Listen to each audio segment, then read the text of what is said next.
Ahoy, mateys! 'Tis I, Captain Horatio Honeyflakes, and I be here to tell you about me newest crowdfunding campaign. The adventures continue with me crew, the Mighty Mascots, in issues 7, 8, and 9. Just focus your looking glass on the amazing artwork of Ian Warianto and Anton Bondi. Me crew, the Mighty Mascots, are up against some scurvy scallywags, and we need ye help to defeat them. There be a bounty of exclusive treasure, only available here, where X marks the spot. I spy a huge coffer of bonuses and stretch goals on the horizon.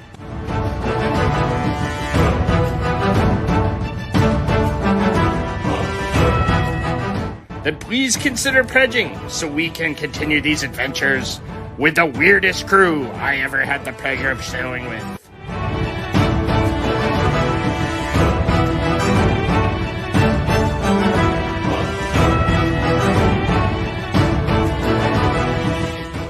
Mascots Unleash!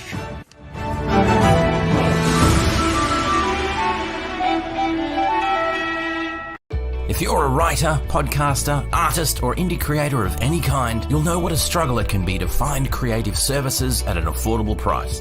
And that's where Gig comes in. The global indie group has everything you need under one roof. You can connect with publishers, writers, editors, artists, videographers, musicians, composers, voiceover artists, podcasters, and more. Hi, I'm Laurie Calcaterra, and I'm on Gig. Hi, this is Ben from Comic Book Squares, and we're on Gig. This is George Medina, and I'm on Gig.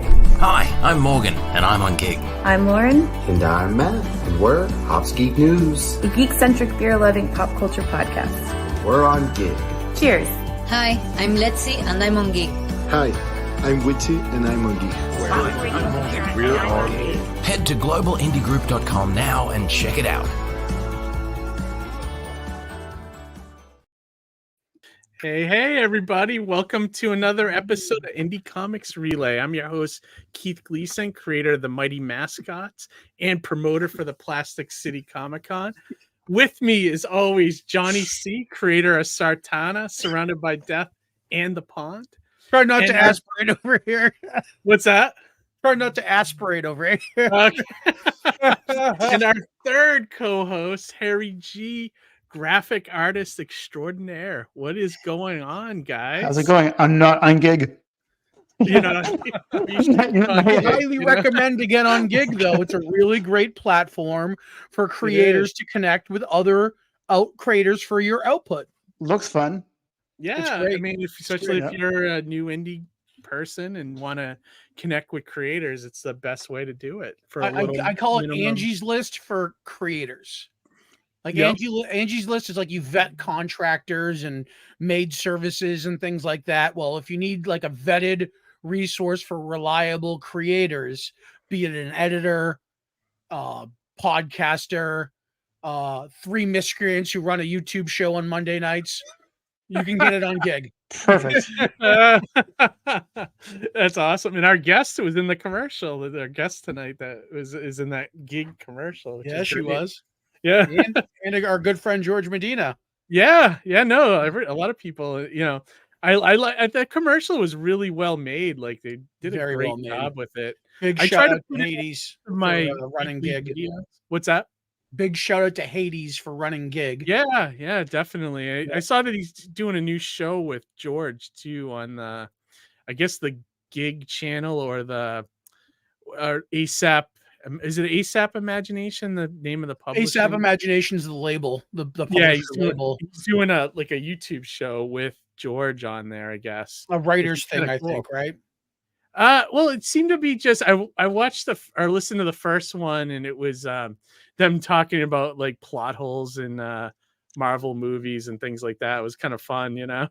Stuff that I hadn't even thought of, and like, oh my god, that's really bad plot hole, you know. Yeah. Well, I mean that's part of what makes a good movie is that if you can overlook the obvious plot holes as you're watching it, it's like, oh, I'm entertained, you know. Like one of the things that sunk the Flash movie for me was that all of that could have been avoided if he just went and like fixed the can. Like the tomato soup can was like the MacGuffin. Right. Well, if he just fucking went and fixed the sauce can, none of that other bullshit would have happened. It's just like major, plot hole, but whatever, It's like, what is that time travel story where they step on a butterfly and it changes? Butterfly effect? What's that? A Sound of Thunder. Sound of Thunder, yeah. Yep. That's they go back in time. Yeah, and then they do one bad thing, like one meaningless thing, and it becomes this world wrecking thing, Yep. But I wanted to talk before we get into before we bring in the guests, like Harry, me and Johnny went to see some wrestling on Friday night, which was a lot of fun. Yeah, big shout out to Lucky Pro Wrestling. That was a great time. I had a good time, at least. Anybody have note wrestling? Any big name on the ticket? No, it's a local indie wrestling. What is it? Group? What did you say? It's a group or an organization? Yeah. But they had some cool characters, I thought, like cool wrestlers, and it was a good time. I had a great time. Yeah, they had some really interesting characters that had funny gimmicks, like the politician. Yeah, and, like this guy came out, he looked like Kingpin. Yeah, and he had the suspenders and stuff, and he's big burly guy, and he goes in and he wrestles this pipsqueak that looks like a dollar store Bryan Danielson, and it was just a fun match. You know what I mean? I was a huge wrestling fan in the 80s, Then after that, after like maybe early 90s, I stopped watching. Same with me, Harry. At about that time, I realized that I'm really watching adult men in underwear. Well, it wasn't that for me. It's just like I felt like all the fun wrestlers that I really loved in the 80s were gone. They were. When the Undertaker came in and Doink the Clown, it was kind of over for me.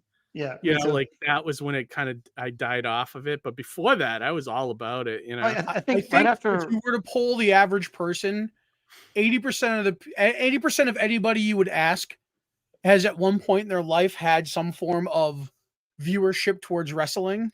Mm-hmm. I think it's phases, right? It's either you're like the 80s, the Attitude Era, or now. And not anything really in between. You know what I mean? I would say I gave up around after WrestleMania 3, probably.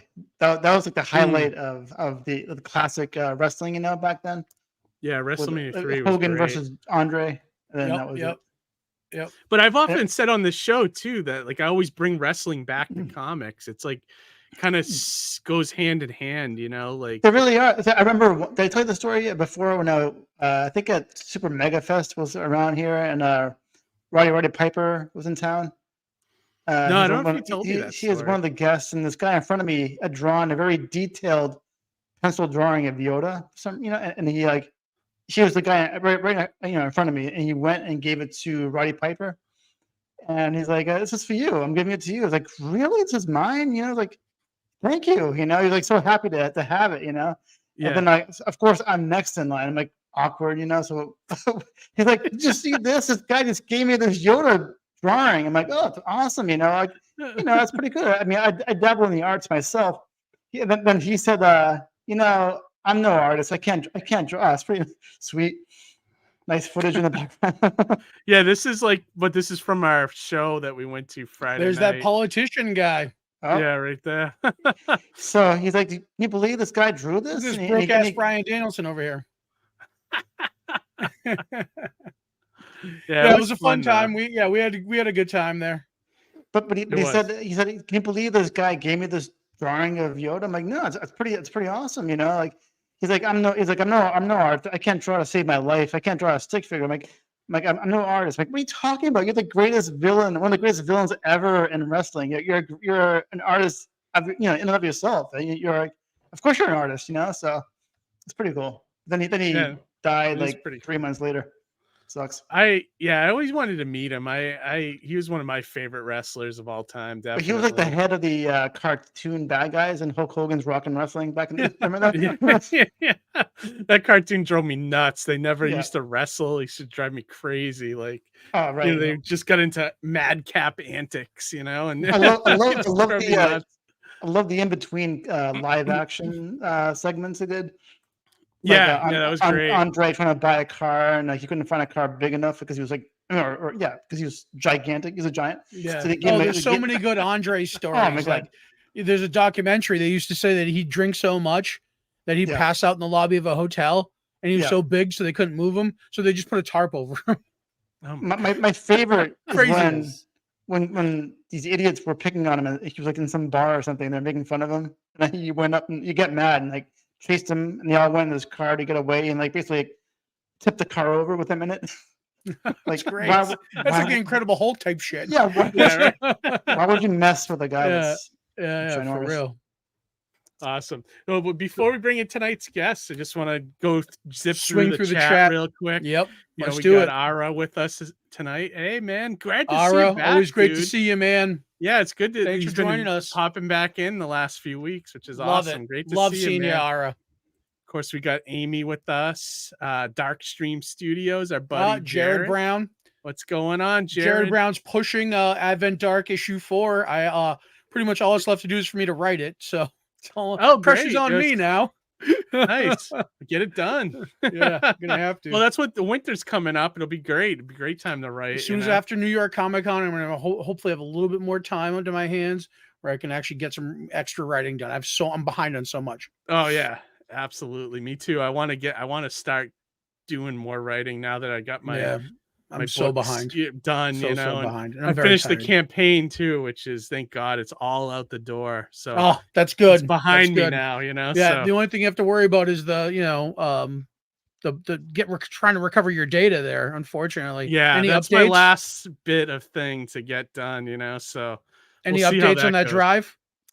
I'm waiting to hear from them. I know they received it. It got shipped out to the recovery center. They received it. I'm just waiting for the next step now, We should do on each episode is drive watch with a graphic and just an update on the drives. Then we can do drive watch nights.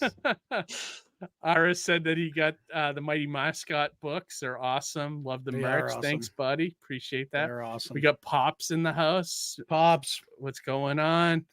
We got so many people here. Ara, people are hanging out. George is with us tonight. Awesome to see you, George. I just saw George. Roger's in the house. Oh, What's cousin up, Roger. What's going on? Him and I were just up in Mid Hudson. That's the last we'll say about that. Amy said Lucky Pro Wrestling. Wrestling was a fun time. We got Carissa Grant. Howdy, y'all. Waiting on Laurie. Yeah, we'll be bringing her. Yeah, people waiting too long. I know. John Celestri in the house. Oh my God. John. It's good to see you, man. Hey, how are you? I just dropped an ICR bits when he was talking about how his Batman commercials inspired like the new animated series. I dropped that on Friday. Love John, love Bloodwing Angel Chronicles. Yeah, I know. I love that. And he said he's kickstarting a new Angel book. That's awesome. Yes. Yeah. More awesome, Bloodwing. Dude. Yeah, exactly. All right. So we blitzed through the chat. Chat's pretty lively tonight, which is awesome.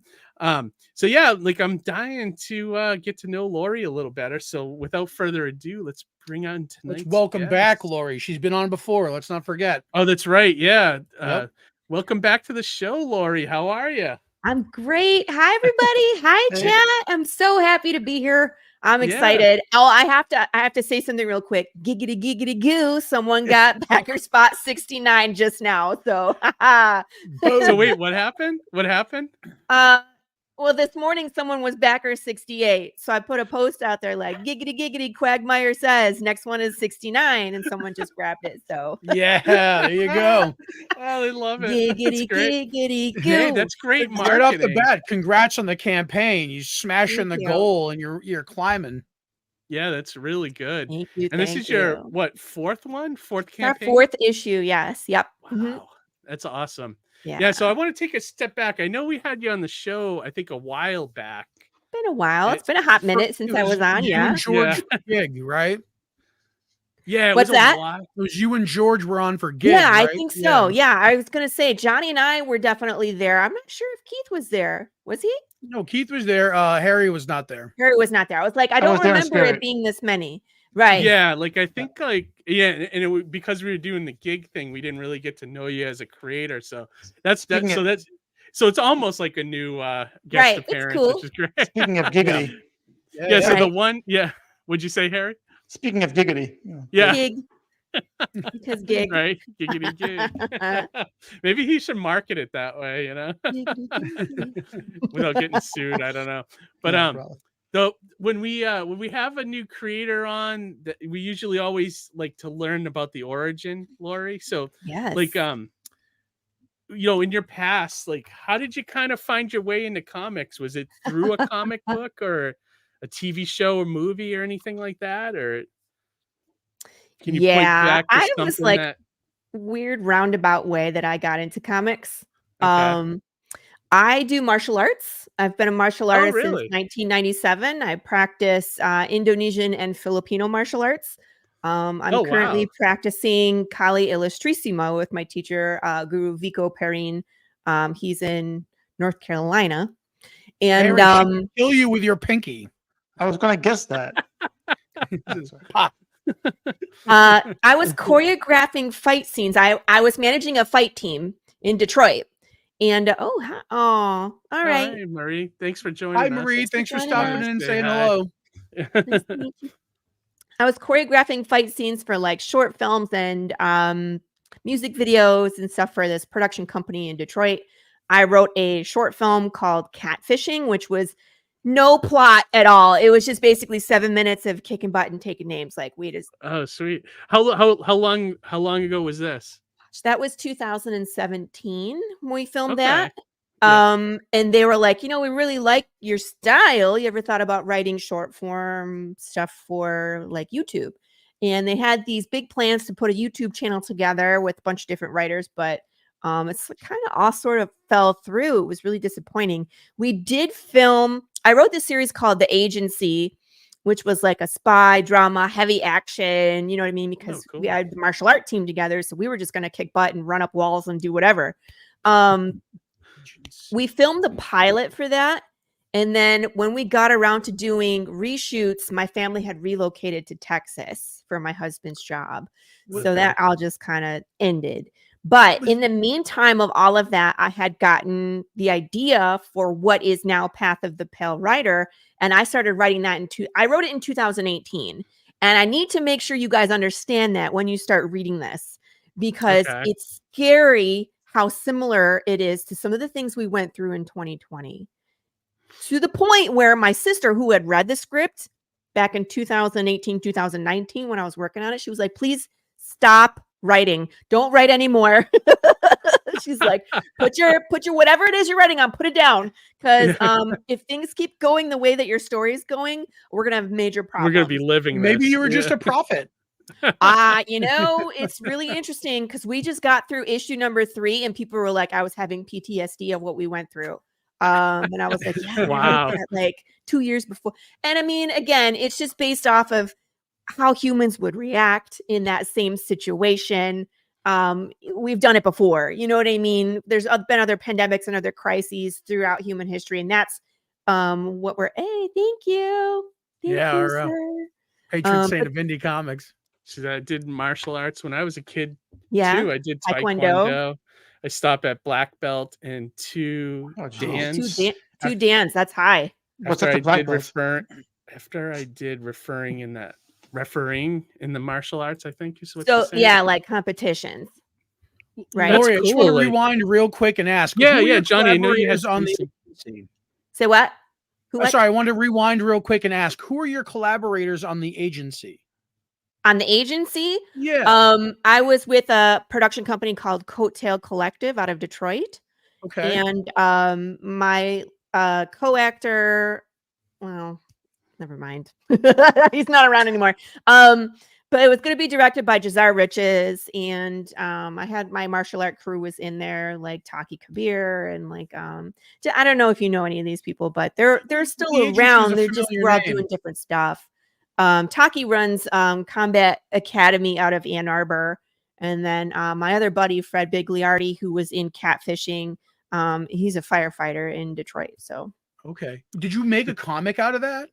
No, okay. But I can, because it would go so easily. And instead of like Path of the Pale Rider, when I wrote it, is a full-length movie. Okay, it's big. Okay. So at the end of issue 4, we're just finishing up Act 1. So it's Oh wow. Okay. It's 12 Wow, issues, it's an right? epic. Because it's first Yeah. act, second act, third act, just like a movie. So it's big. But the agency, I was writing short form. So it's like something big happens and it ends like there's a twist and whatever at the end, but it's 6 issues for the first arc and 6 issues for the second arc. And then it's I might write a third one, but other than that, it's done. You know what I mean? But like Path of the Pale Rider, I have plans to do 36 issues for that bad boy. Damn, that's a lot. That's a lot. But you know what? I believe it too, because like Pops just said, you and Carissa, the amount of work that you guys are putting out is mind-blowing. Like, I aspire to have that volume of work out, and you guys are just doing it. It's pretty awesome. We work hard. Yeah, She and I. And it's so funny. I know you guys do. Because we're like 2 peas in the pod, where every time I do a live stream with somebody, they're like, "Oh, and you know Carissa." Like Carissa and I talk all day long. Like I was just talking with her before I got on the stream. Like it's just who we are, right? We just stick together. It's power in numbers because we're female and we get it. We're both in horror, which is like not very common. And then what we're doing is not very common. So it's so funny that every podcast I'm on, she gets brought up, and I'm like, she is a beast. You guys both have very unique like styles and approaches, you know, that unlike any other creators, and that's very fascinating. Like even Chris's writing process. I got you, girl. There you go. See, she's in the chat. She knows. So one thing I wanted to ask too, Laurie, how did you go from like agency was like a action thing, right? Like in martial arts, just like a long fight scene, right? Pretty much. How did you kind of go from film to comics? Like how did you know to take like the Path of the Pale Rider script and like try to make a comic out of it? Like because I didn't know what else to do. No, honestly, it was like it was a script, and it's a sound script, right? But it's so big. The idea is big, and where we are going is just insane. People were like, pitch it to Netflix, pitch it to Amazon Prime. It's that big. And I was like, I don't know how. B, I have researched it and I still don't know how. It's tough. There's not a lot of resources out there. Nowadays, it's tough. It's not about the story anymore. It's about who you know. Yeah. Right. Yeah. Because if you don't have somebody at the desk that's receiving the scripts that knows you, you're not getting in. They get like 800 to 1,000 scripts a day. What sets you apart, right? And they always want someone that has an audience already built in. They're always taking comic books. Look what they did with the Sandman. You know what I mean? Yeah. There's so many, like 300. But also look how long it took Sandman to get made. Like, forever, right? Sandman was like way ahead of its time, right? Let's be honest. But I also was afraid that even if they read it and they're like, this is kick-ass, they would look at me and be like, all right, kid, here's your $5,000. Sign off all these things so it belongs to us now. We're going to rewrite. I'm going to bring in 3 different writers so nobody gets credit. And we're going to change all your characters and it's going to become something else. And I am not prepared for that. Yeah, right. So if I can share a story real quick. Go ahead. I'm afraid every time I say that, someone shares a story where that shit happens. Pre-pandemic, I went to Amazon Studios when they were just getting started. Oh, had a panel at San Diego Comic-Con, and they were like pretty much like begging people to like submit their work and whatever. And it was funny because a lot of the people in the audience that were creators that were wondering, indie creators, are like, well, what if I have the next Harry Potter? I remember one guy asking that, and they're like, well, we would own the rights, blah, blah, blah. And they said that, and then like they lost that guy. They lost that guy. I mean, now look what they grew to. Obviously, maybe there was some opportunity missed there, but that guy was definitely looking out for his own because, if he felt like he had the next Harry Potter, you're not just going to fork that over to the big old Amazon like conglomerate, Right. So they can make millions and millions of dollars off of your idea. That's the hard part. And the fact that they own the rights, they can change anything they want to without your permission. And that's where I have a hard part. My main character is male, but there is another main character we have not met yet who is female, and she's really interesting. And if you change her, it changes the entire story. You have to be a creator with no love lost to your story to be able to sell it off and allow it to be butchered. Right. You know Well, what I mean? and the other thing is I have so many crazy ideas of how people get to experience this world. There's no way they were going to do any of that stuff. Right. Yeah. So I think that's the difference between, forking over the rights and letting them control it, or doing something like Netflix did where they brought in the creator of One Piece and they tried to make it as authentic as possible. Right. You know One what I Piece mean? had an audience, though. That's Yeah. the thing. So that's what, and here's the thing. My husband and I have read comics since we were young adults. I would say like late high So you school, always had college. comics around, so you kind of Right. knew of So them, I mean, like we're big Image fans. That's kind of where we were at that time. So Walking Dead, Invincible, East of West, Invincible's Saga. awesome. Yeah, I could go on. You know what I mean? Like he reads a lot of fables, dark science, blah blah blah blah blah blah. You got me, right? That's what we were reading at the time. And since I was so much into the production company and that's all I could see, my husband read the script. And it's weird to have your significant other read your script. I don't know if it's just me, but I was like, he's going to think I'm weird, right? Or he's going to tell me it's crap. But he read it and he goes, if you want to make this a movie, if you don't want to go that route, this is a comic book. And I was like, light bulb. It made perfect sense, right? Because that's what we were used to consuming. So then it became, okay, how do I do that? Having never done it, right? How did you make that jump? Like, because you obviously you can write because you had the concept, and were you a writer before that? Like, did you write short stories? Did you write poems, things like that? No, I'm that annoying person that figures out the movie stuff before it happens. Oh, okay. Like, he did it. But I can just see I can see the plot. I understand what makes a good movie, with the fan payoff. And I like to dissect things until they're dead. Like I love to look at, That's how you learn though. Like I do the same thing. Like what's the difference between the ending of the TV show Dexter and the ending of the TV show Breaking Bad? There's a huge difference on how they were received.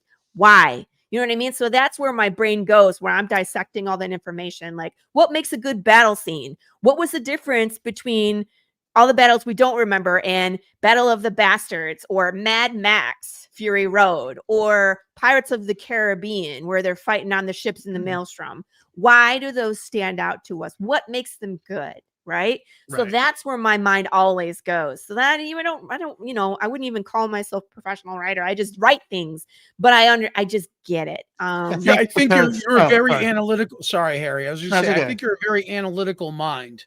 And that's probably where a lot of that's rooted from. And I think you pull some of your creativity from there as well. I do. But that's why my story is so crazy.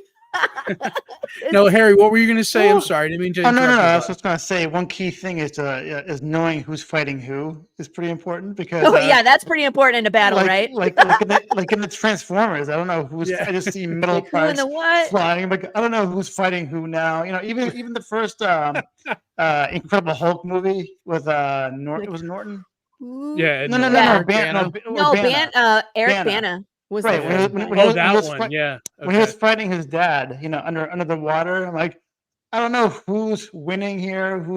I had no idea what was happening. Yeah, so, that's why it's like I totally forgot about that fight scene because it's not memorable. Right. Yeah, so stuff like that. But my mind goes to taking a story and like taking it to the nth degree. I want to know how people are going to react. What happens to their food source? What happens to government? What happens to personal relationships? What happens? Right? That's where my mind goes. I was going to say, like, I do the same thing, Laurie, like, especially with movies. Like the thing that I like to figure out when I watch a movie is how they do the character progression. Yeah, because usually like a character always starts in a bad place in the beginning, but by the end they're the hero. I'm always curious in where it changes in the movie and the character does that flip where you know what I mean, right? Where all of a sudden he gets it, or they make something a decision. happened. Yes, right. And I always look at movies and I love to see how they progress it and get the arc going. So I'm very analytical like that myself, you know. Yeah. Look, So part let of me what ask makes you like this. Dune so prolific. I mean, look at Paul Atreides' story. You know what I mean? I That's like love Dune. Dune So is it's like, one of my top 10 favorites. You know what I mean? It's like Yeah, that's yeah. where my mind goes, where it's like I want to build all the culture. I want to know Yeah. all the backstory. I want to know like the espionage that's going on, the Right. who's friendly and who's a traitor and who's just pretending to be friendly. Yeah, and you what's know what this I mean? group about, and what's The fun you know is what I in the mean? Yeah. details, but Fun is it's in the better when details. it's subtle. You know what I Right. mean? And the Like, more yeah. details, the more fleshed out the world is. And with my world, you can experience it in the comic. Thank you, Ara. Thank you very much. You will not be disappointed. This is a wild ride. And like I said, 4 is actually wrapping up the first part of, like the first act of the arc. And we do some heavy hitting in this one. It's rough for our character, but he needs it. He needs it. So What's one up? thing go ahead, John. Sorry, Keith. Didn't mean to step out. I was going to say, so everyone wants to talk. I was just going to say, we've been talking a lot about Path of the Pale Rider, but for somebody who's unaware, do you want to give kind of like a pitch and kind of like let them know what it's a little bit about? Heck yeah, man. Okay, so Path of the Pale Rider is a world where death is broken. Your body can die, but your soul, your energy, whatever you think is in there, it doesn't leave upon death. There's no transition. So you get zombies, but they're not brain craving. There's no eating of other people. They're people. It's you, it's me, it's Keith, it's Harry, it's my mom, it's my neighbor. And as you stay in your body, excuse me. Bless you. Bless you. It came out of nowhere. Yeah. As you stay in your body, as you decay, your brain is rotting in your skull. You become forgetful, violent, detached. It's basically like, sorry. It's basically like dementia and fast forward, but your body is also decaying. Okay. Gotcha. And it's not just you're kind of people. trapped. You're trapped there. And it's animals, it's insects, it's fish. There is no death. You can't shoot them in the head. It just makes them crazier. Nothing works. You can't burn them. Nothing. You can decapitate them. The body and the head will still be animated separately. Okay. It's a bad day. But it creates all these problems in this world. Like food is a problem. Because again, if I eat meat, that burger that you like is going to be a lot more difficult to come by because that cow does not want to be butchered. Even after you slaughter it, it's moving. Wait, so how do you die then? They don't. But even the burger's alive? Disintegration. The burger, you can grind it up and eat it, and it will still be moving. Can the burger eat you, though? The burger can't eat you. It doesn't have to eat. Well, she was unless it comes together like in the but Van like Halen video. the cells are alive. So your chicken nuggets move. Your burger moves. Okay. No one's going to want to eat that, right? And then they're like, all right, well, we'll just become vegetarian, I mean, right? if it was fried the right way, maybe. It's still going to move. It's still going to move. That's the problem. But insects are now pesticide deterrent. And I kind of consider them like a lower intelligence, right? So they may not understand that they are undead and don't need to eat. So now you have swarms and swarms of insects that we can't stop just decimating crops. So we have a major food shortage, okay? So people are hungry. And then we have this ever-growing population of dangerous people. Cannibals. Not cannibal. Well, I mean, technically, there could be cannibals. There are cannibals in the real world. So, but you got to think like people in Path of the Pale Rider were probably like, just shoot him in the head and like shoot the dude in the head. And then he just becomes extra crazy and like goes on a rampage and kills a bunch of people. It doesn't work. So now you have, but let's talk about the ethical issues that it creates. Because let's say I'm a single mom and my kids live in my house, right? Can you own property once you're undead? Can you vote? That. Interesting. Should you drive? I like that. Should you have a firearm? Yes. What happens later on in the story in issue 3 is that they pass a bunch of laws to try to control the undead issue that's going on. And they say it's no longer legal for you to live in the same community with living people once you become undead. So in my situation, I'm living in the house with my 2 kids by myself.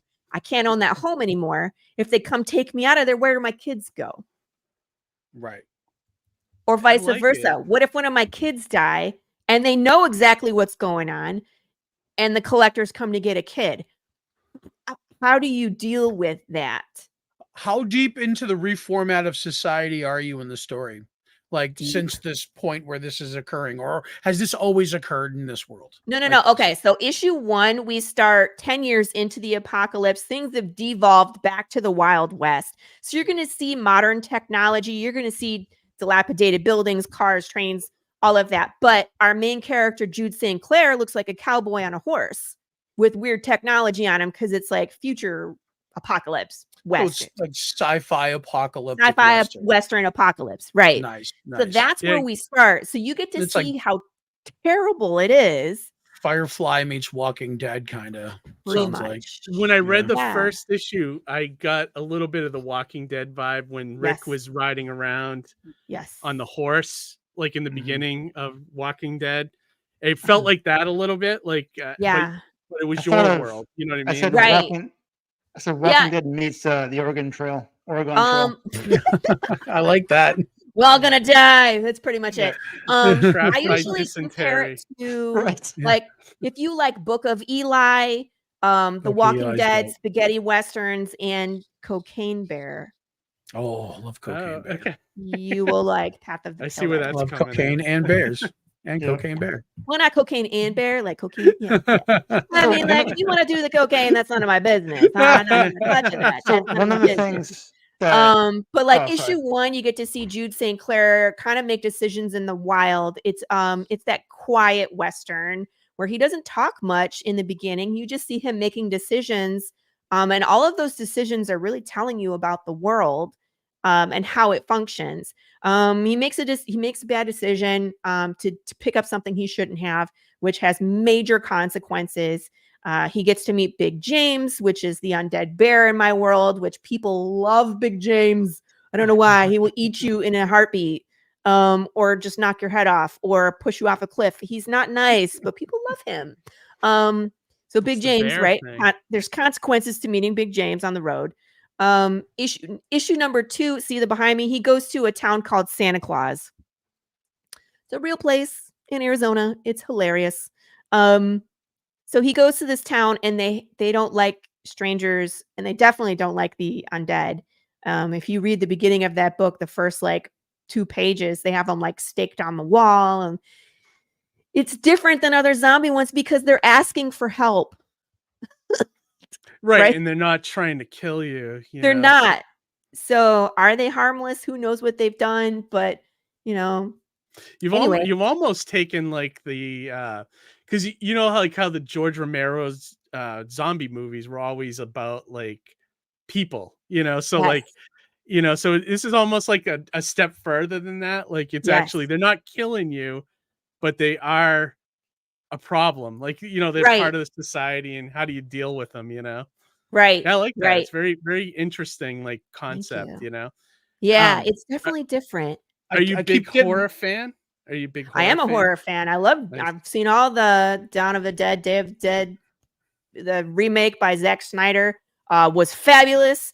The new one, what's his new one where they're robbing a bank in the zombie infested Las Vegas? Army the Dead. Yeah, that was good too. I thought it was original. Yeah, I'm waiting for the sequel that he's eventually gonna do, right? Isn't he gonna do something? But I know he has the. I thought they were doing a sequel. I don't know what happened to it with the writer's strike. I think he's doing that Rebel Moon movie now. That's just like a 2-parter, which is supposed to be his Star Wars, I guess. Mm-hmm. Yeah, he retooled Star Wars year script, right? Yeah, it's a 2-parter too. It's like 2 movies. I think or something. they reached an agreement today. The writer's strike. Oh, did they really? That would be huge. That's great. Yeah, It's great. Yeah, great. Not that I have like a lack of stuff to watch, but yeah. One thing keep up. We'll still have that gap though. That production time of downtime, that's a pretty big gap for actual content. So there's stuff already in the can that they'll tide them over, but we will see a little bit of a lull. You know what I mean? There's gonna be a little period. Especially movies, like big movies for sure, with big production, they're on hold. They're not gonna shell out those dollars. So one thing about, like we were talking about earlier about movies, how it's what makes them likable or what memorable or whatever. Like to me, that they have to be somewhat like a sliver of believability in them. So I can like for example, like Superman Returns or Begins, Returns with Brandon Routh. So this is like a small, the little things bother me like this. So he comes, there's like a scene. If you guys familiar with this movie, you've seen this movie. Right? Yes. I blocked it out of my memory. So Lois Lane is in a plane, and she's like, that something's going on with the plane. And it's crashing towards a baseball stadium. So for some reason, Superman can't, the strongest man in the universe, can't like slow it down by bringing it on its back and like lowering it down. So he flies directly onto the baseball field on probably, I think on the pitcher's mound actually, and he catches the plane. He catches the nose of the plane. You can see all these like special effects. Their plane rippling, and like the force of the plane.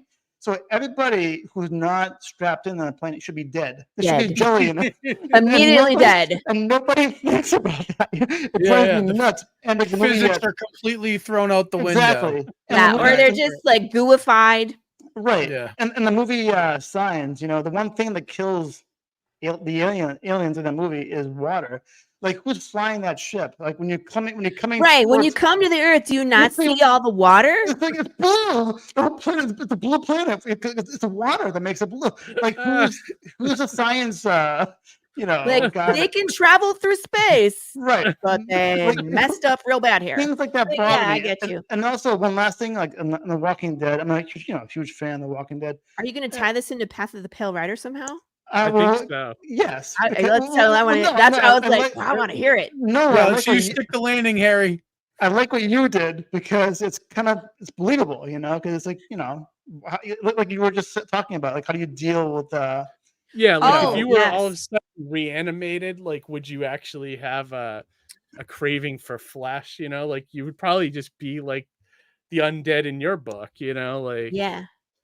or like some of those stories where a vampire gets bit and they can choose whether they kill humans or kill animals for blood, or something like that, Like, sorry, it reminds me a little bit of, there's this French film called They Came Back, and it was. Have you seen that? Never seen it. I have not seen it, but I've heard about it. Where it's like for one day or something, like they all woke up and came home, and no one knew what to do with them. Right, and they weren't like deformed or anything. They were just your deceased loved ones are now back. So like you've already grieved, you already moved on. And then remarried. Right, exactly. Remarried, exactly. And so a little bit of your story kind of like, is like that moral conundrum, right? Like you don't die, and what are the ramifications from that? As simple as like you said, like how do you live or what do you own as an undead person? You know what I mean? It's the same thing. I thought that was kind of fascinating. It definitely reminded me of that French film. Yeah. Now, what's interesting about our franchise or a story or whatever, our property, blah, I don't have a franchise, is that you can read the comic and you can get the meat and potatoes. And a lot of the world that Jude St. Clair goes through, we don't get to explore what you just said. However, the other things that we do explain more, and we flesh out the world with the fans. So we do short films for every issue that comes out, and we explore. Oh yeah, I did. I've killed Pops twice now. So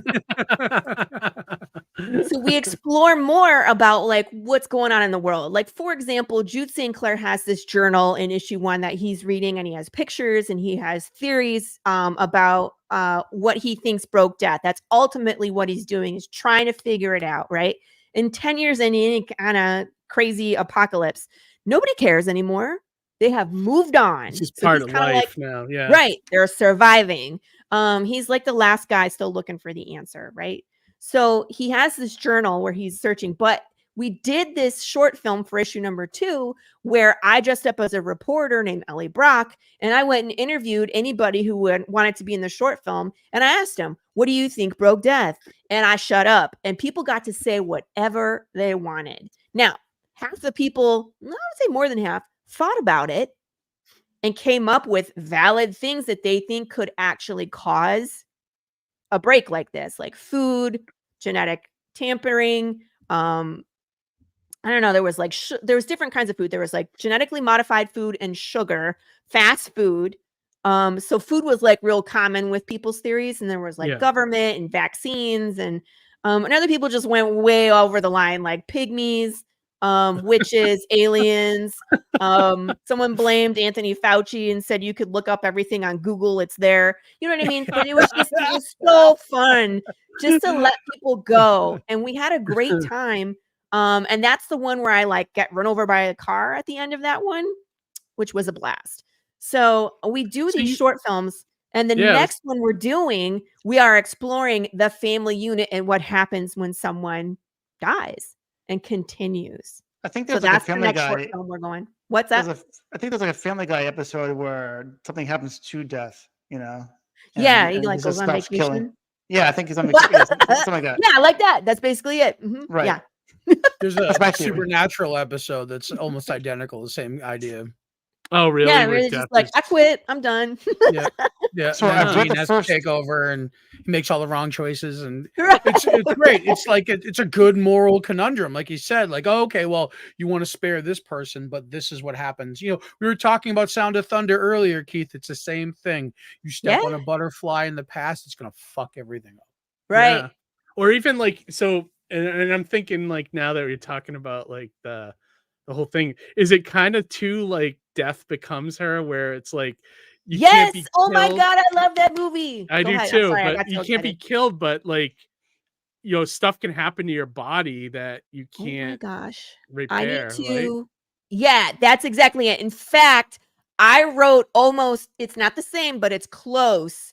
The doctor scene where the doctor comes in to examine her. And he's this ain't right, this ain't right. Yeah, there's a scene in the third one that's almost exactly that, where like at the beginning of 3, there was a car accident. We're back in time at day 1 where Death went missing. Jude St. Clair is a young man as an EMT on the front lines. So he goes to this car accident where this 16-wheeler just wiped the road. And him and his supervisor are trying to save a dude who is unsavable, right? He's in pieces and dies on the way to the hospital.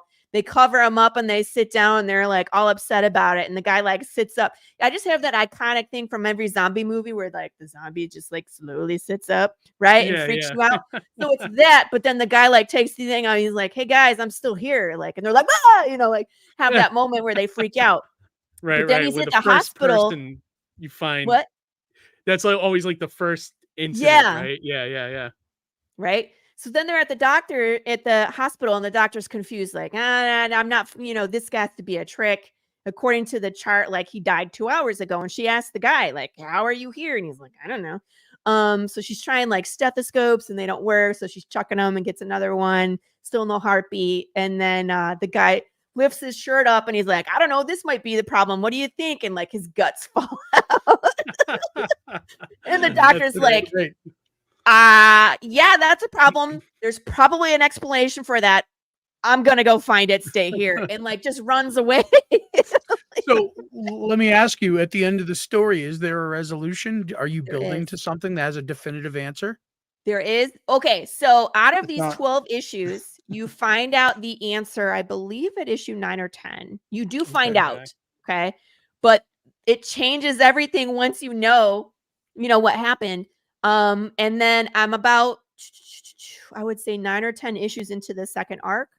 And the second arc is so much more crazy than the first arc because now the characters are established, right? And you know the answer. So they're trying to figure it out. And we just blow everything up. I have a comic relief character that's just a head.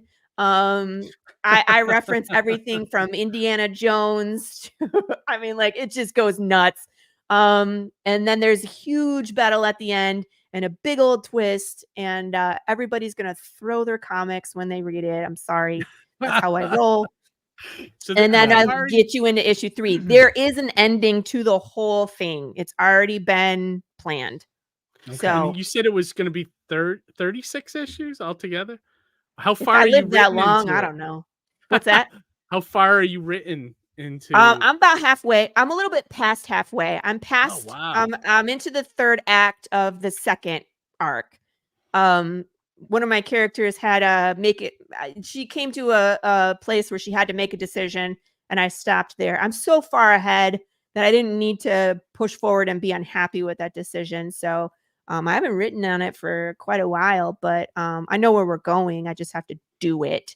But It's good. I always think personally in my creative endeavors that it's always good to kind of like write a little bit of ahead, but then put something down so that way you have room to breathe, and then you find discoveries along the way. I mean, it causes for a lot of rewrites, but it really, I think you get a better product in the end. Well, and I mean, like, I wrote issue the 1 through 12 so long ago, and then I started writing the 2nd arc where I was able to go back and put foreshadowing in because I knew where I was going. For example, this next issue, there is a main character that will not be introduced, but you will see them and not know who they are. Oh, nice. So later on, like when when you they do meet this stuff person like for that. real, you really have already seen what they're capable of. You just have no idea you saw it. Yeah. Gotcha. You have to go back and reread it because you'll read it one way, and then once you know this person is there, it will read completely different. Subtle, kind of like Ghost. Like what? It's like Ghost. You know the movie Ghost with no Sixth Sense. Yes. When Once you figure out, That's that he's Ghost. that guy's not really alive, and you watch it again, and it plays completely different. What's up, Hail Nerds? The other thing that I wanted to say is like going back to the Walking Dead. So far, I've read your first 3 issues, and I like it so far. It's pretty good. Thank you. I mean, is there? Well, first question is the first issue was in black and white. Was that because cost issues or? Yes, or is it, we didn't have enough money. Okay. Also, Gotcha. so but okay, I'm sorry. We are coloring it now. No, I saw that. I read the 3rd one's all in color, right?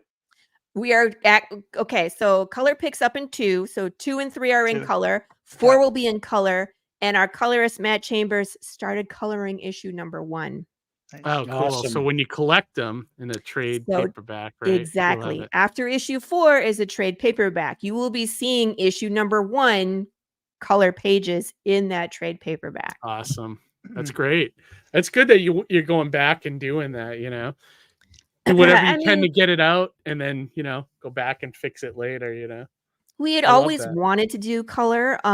My artist is how do I say this? He's worth every penny I pay. He's not cheap, nor should he be. He is published with Image.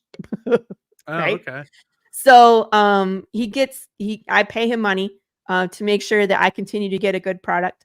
And that's just the story that it is. That's why my goal is significantly higher than most you're going to see. You see a lot of indie comics running on Kickstarter for 500 to 1,000 to 1,200. I start at 45.50. That covers my art. Does the colorist what books has he done that we might know? Are you familiar with Charter Comics? He's done he did Redemption, which is Austin St. John's. He's done The Nut Brigade. He's done Valhalla. I'm not sure if he did A Mother's Whisper. He's done Fuzz's Fury. Carissa just picked him up to color pages of Worthy Chaos. He's been around for a long time. He needs his spotlight. He needs his due. You know what I mean? It's good though. The coloring is really good. So I think I saw some of his coloring on issue 3 campaign page. Well, hold on. Issue 2 was colored by Marco DeFillo. Okay. Because it was just him and I, and we learned a lot doing that. But we also learned that we need a colorist to move faster. With just Marco and I, we can turn out a book every 6 months. Okay. We bring in a colorist, we can probably cut off 2 months of that time. Marco, So you're turning these out like every 4 months or so? I would like to. I would like to do. Now we'll see. You know what I mean? Like best laid plans, right? You and Chris have a pretty good pace, though. You guys are doing pretty good in turnaround. For indie, yeah, hell yeah. We're consistent, right? Yeah, for real. And the thing is if we miss a deadline, it's not my team. It's not me or Marco. And now that Matt's with us, it's not Matt. We had a colorist issue last for issue 3. I had a different colorist when we started, and she unfortunately disappeared halfway through, so we had to start over. Matt came on and was wonderful. His schedule was clear, and he was like, "How fast do you want it?" I'm like, "How fast can you go and have it look good?" You know what I mean? So but he saved us in that situation. The comic looks beautiful, so we're keeping Matt. He's stuck with me. Sorry, Matt. Awesome. Well, I'm sure he appreciates the work, you know. Like, yeah. And I mean, it's a cool book, right? So there's lots of people that contact me. They're like, "What do I have to do to be part of Path of the Pale Rider?" I'm like, "Well, I'm actually full right now." Like, well, you always get people like chomping. Good though. It's a good thing for pinups and things like that. That's all. Like I'm always looking for, like you said, like pinups and variant artists and stuff like that. I just I wish I could afford them all. But right, it's all like dependent on how much you make on the crowdfunding and stuff, and selling comics. Yeah, exactly. Before we look at the campaign, another thing I wanted to ask you too was, so you said you also do a podcast, right? So tell us a little bit about that. Yes, I am on the Comic Related Madness Network. Which, by the way, remind me, I will tell you about the Roku. I have a show called the Tuesday Morning Brew on Tuesdays at 11 a.m. Eastern Standard Time. It's a 2-hour show where I just pick the heck out of people's brains. But I usually have like guests like myself will come on with a campaign that we can give them a spotlight, give them a platform to talk about what they're doing and what's really cool and what's going on in indie. I've done launch parties. I've done panels. I've smashed watermelons on my show because are you one of the Gallagher? Well, yeah. Well, it's a stretch goal for my campaign, right? Being a martial artist, really? I thought it would be funny that I would say, "Hey guys, we'll murder a fruit or vegetable. Pick a weapon." I pull the backers. They get to pick a weapon. And they get to name the ill-fated fruit. So this watermelon from last campaign was named King Joffrey Baratheon because F that guy. And then we also they picked out a Filipino short sword. So I sliced it to smithereens in less than 3 seconds. And then someone else had suggested a soup can and an athletic sock. Nice. So I smashed it to smithereens with the soup can. Yeah. You can still watch this. It's out there. And I was dressed up as Pikachu while I did it. So this is what we do on my show. I sang the Game of Thrones song as Pikachu. It was great. When we get to the campaign, let's scroll to the bottom. I have a link. We're trying to raise money to start a Roku as well. It's on Kickstarter right now, and there's all sorts of cool stuff for people to bring content over, showrunners, fans, LCSs, anybody. We have advertising. We have all sorts of books that you can get, PDF or physical, and art. There's just a lot of ways that you can support this thing so we can get out from this censor. You know what I mean? Because I don't know about you guys. But every week after my show, I have to do a copyright claim submission. Like someone claims copyright on my material every week. Oh, really? Every week. I do get something on Facebook with certain like some of the music we use in the countdown, but it's like shouldn't be flagged for anything. Right. But I'll get like those messages like it's not live in certain countries or something like that. Yeah, that's what I'm talking about. People are trying to claim that you're using their material so that if you are monetized, they steal it. That's what that is. So the Roku is the way out of that. And like we've had friends demonetized off of YouTube for who knows why. Unless you make the music yourself, like it's just you're just gonna get caught up. I have done shows where I have just talked. And it still shows up like that. Yep. Wow. And it's like 10 minutes of your content is copyrighted material. And I was like, How? How? Wow, that's interesting. Huh. So anyway, Pop's speaking very highly of you here. He says, My theory: somebody because he runs the sampled your network. voice, turned it into a Euro dance song, and copywrote it, and then that's how that happens. Like, come on. Yeah, Pops runs the Madness Network, and he's the one that gave me the show. The Tuesday Morning Brew was his show, and it was a panel show, and I was a kind of a regular guest, but he asked if I would take over the show, and I was like, yeah, sure. That'd be cool. We'd love to have you on. Yeah, and find out Pops, that'd be great. Yeah, we'll schedule really something. Cool.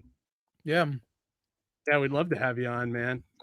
Yeah, it's really cool. I want to see you chop up a what's this jackfruit? Ever see those things? Say again. Jackfruit. Have you heard of jackfruit before? Oh, you want me to chop up a jackfruit? You know what that is? It's like a gigantic, like bigger than a watermelon. It's like spicy. I was thinking about doing a pumpkin, but now I'm going to let people vote because I kind of want to do that. What, jackfruit? I was just kidding. You don't have such. Have you done a giant what a great bonus perk! Like, hey, I'll do this. Yeah. I always thought like, oh, you have to make something. It's like, no, you could just do something. That's awesome. Yeah, I love that. Let's take a stroll through my stretch goals when we get there. I'm doing some. Yeah, let's take a look at it. Let's fire up the campaign and take a look. I'm sure you have all sorts of awesome stuff available. I shared it. Do you want to use mine or do you want to use yours? Yeah, that way you can walk us through it. Like, all right, here, let me move this over. I'll make it a little bigger. Yeah, see if you can make it bigger. There you go. Uh-huh. I was gonna say, is the video long? Well, you're gonna enjoy it. It's 5 minutes of shenanigans. Yep, we don't have to watch the whole thing if you don't want to. You can tell me when to stop, but we really have no idea. Yeah.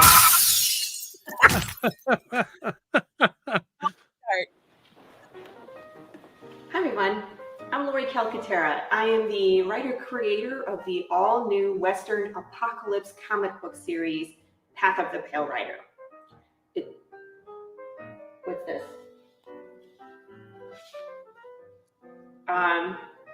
Really? Apparently I'm going to be joined by recently deceased news reporter Ellie Brock from WDED Channel 13. Why are we... It's me. Hello, Ellie. How are you? I'm dead. How do you think I feel? Oh. But I'm sorry. Moving on. In Path of the Pale Rider, your body cover her right die, but your soul or your energy doesn't leave your body upon death. Your brain rots in your skull, leaving you confused, forgetful, totally violent, not yet, or detached, whatever. People, animals, insects, we're all stuck here together. There is no death, only decay. Did you tell them about Big James? Yeah, I didn't get that far. Big James is a giant undead bear, people. Can I finish? I would like... Oh, he is terrifying. Leave your eye alone. You make a good point there in the statement. It's like we're all in this together. Like there's a lot of like hopeful moments that you can actually touch upon in the story. Yes. Like it doesn't have to necessarily be like fully gloom or horror. It's like there's a lot of things you can do that are really nice. That like when when we're all stuck in a unified thing, there is some hope there. I like that a lot. That's a real funny way that you put that in there. Yeah, and you will see some of that in issue 1, because Jude does see some people that are alive and their interactions are like wholesome and nice, but then you find out like how really messed up this place is. But like Jude St. Clair is polite and he's he likes women and children, and he's also a sarcastic bastard, and he swears at people with sign language and makes bad decisions. It's really it's a complicated story. It's a true to life story. You know what I mean? People are complicated. So yes, would you say comedy, it's a horror, comedy, Western. Comedy horror? I wouldn't say it's a ton of comedy. We have comedic moments because you just have to. You can't stay 100% in the darkness all the time. It gets draining. It's like so we have spaghetti and meatball Western. Yes. spaghetti and meatball. Where 10 years into the apocalypse, he meets Big James. Consequences. Issue 2, Jude St. Clair goes to the town of Santa Claus looking for information, and he picks a fight and consequences.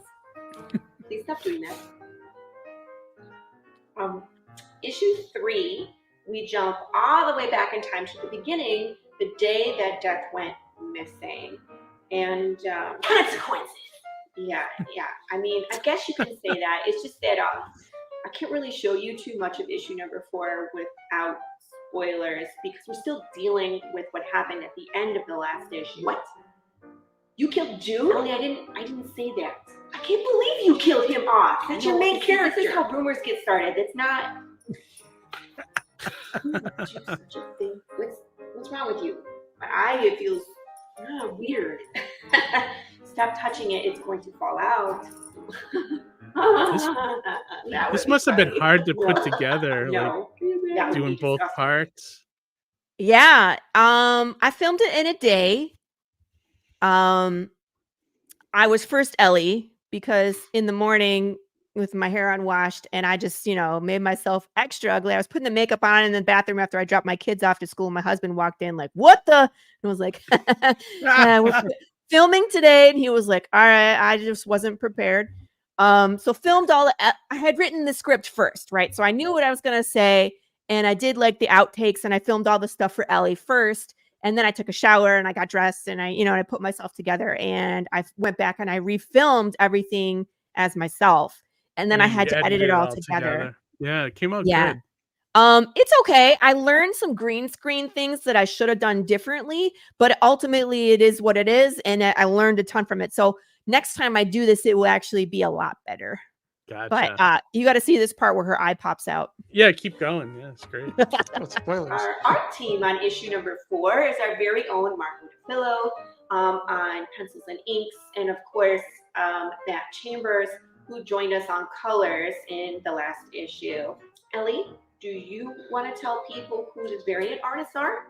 Lacey Cougar and Blue Russell, Lauren Gibson, and me. No, you didn't make a cover.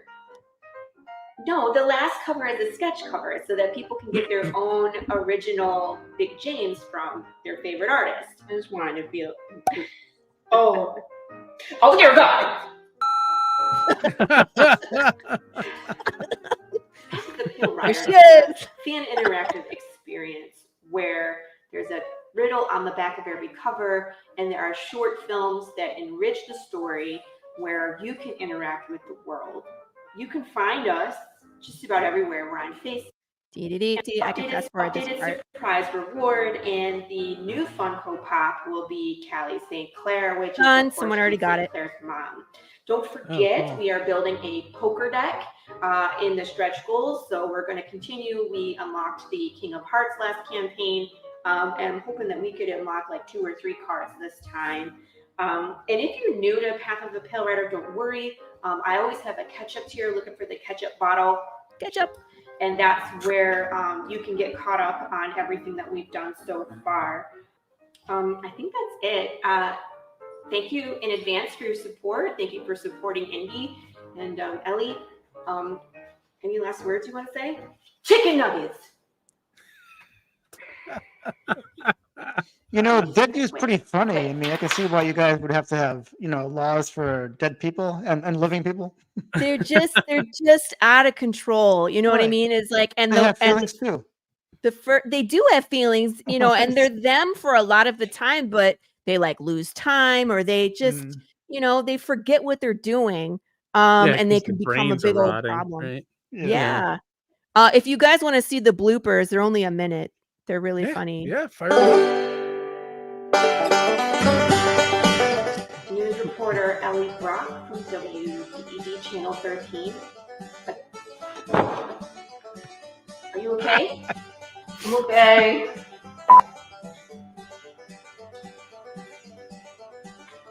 I don't have anything for poking this. me with the microphone.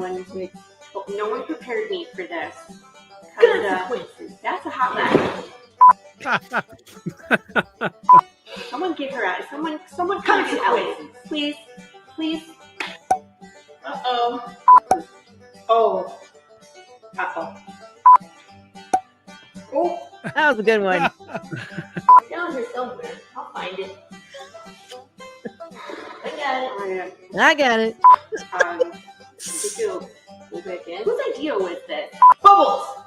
I can see how this is the bloopers because the chair placing is like slightly imperfect. Like this is like a first go around, and then you kind of nailed it on the final. I like cleaned up the other one a lot better. This one is not cleaned up.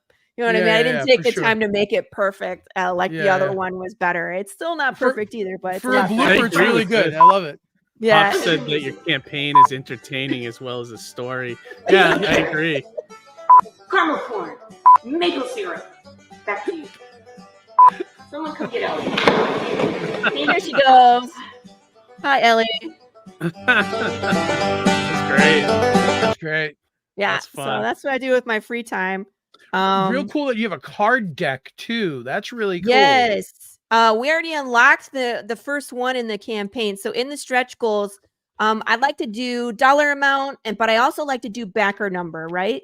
So every 50 backers, we unlock a poker deck or a poker card, excuse me, not the deck. We're building the deck as we go through campaigns. Obviously, I got a crap ton more issues to go. So hopefully we'll get there.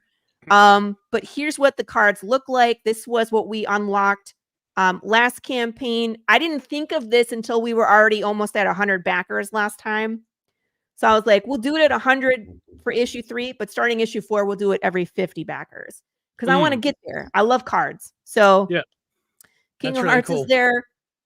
We have the Ace of Hearts that was revealed at 50 backers. When we get to 100, we'll do another one. If we get to 150, we'll do another one. If we get to 200, that would be great. I don't know. I wasn't prepared for that. Right on. So that's awesome. We'll just keep going. Yeah. Who designed these cards? What's that? Who designed these cards? Like they're pretty. They're the little bit of everybody. The back of the card was designed by David Rodriguez, who is a variant cover artist, and he actually did the interiors of the Choose Your Own Adventure book. So I tap him for odd jobs and within the project. And of course, this is Marco DeFillo's Jude St. Clair, of course. But I have a Big James planned that is an Everett Watkins Big James. The Jokers, I'm not going to tell you who the Jokers are. Is it the head? The floating? It's not the head.